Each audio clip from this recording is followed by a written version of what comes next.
Motorsports Park. You've had a day and a half to rip around on it. You got another afternoon session.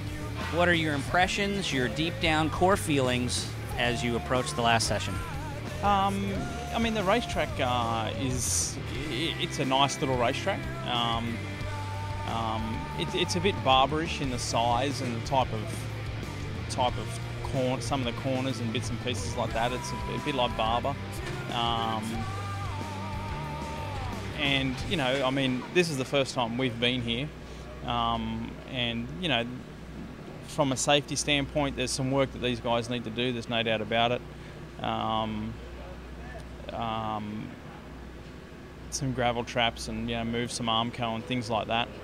But at the same time, you know, you gotta understand that these guys have had no communication with any of the riders, which really is the saddest part of the whole thing.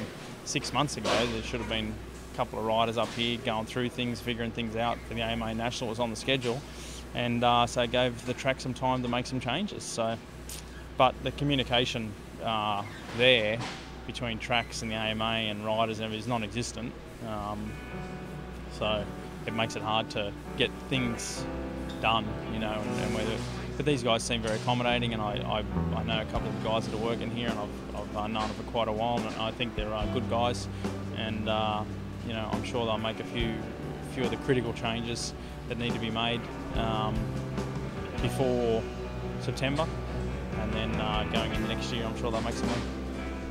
Passing zones, are there a lot of them? Seems like the end of turn one, the straight into turn one would be a passing zone. Yeah, I think there's quite a few passing zones here. Actually, they're the type of corners here that are not just what's the best way to say it? You know, at a track like Ohio, you just sort of it's follow the leader, unless you do something sort of reasonably silly. I mean, to try and get past someone, just the way the corners, they just all sort of, you know, go into each other.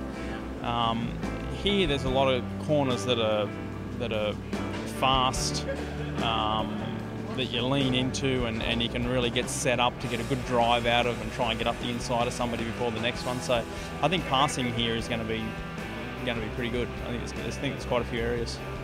That last section, that's the long right-hander that goes around forever, seems to be one that will take some figuring out. Some people have tried a bunch of different things, they were telling me, and it's kind of the conundrum of this track, maybe.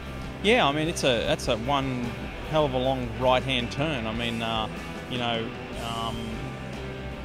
almost. I mean, you could probably say realistically that turn is about 200 and, you know, probably 250 degree turn from the time you start it to the time you finish it. So very long turn, trailing throttle, sort of picking up the throttle.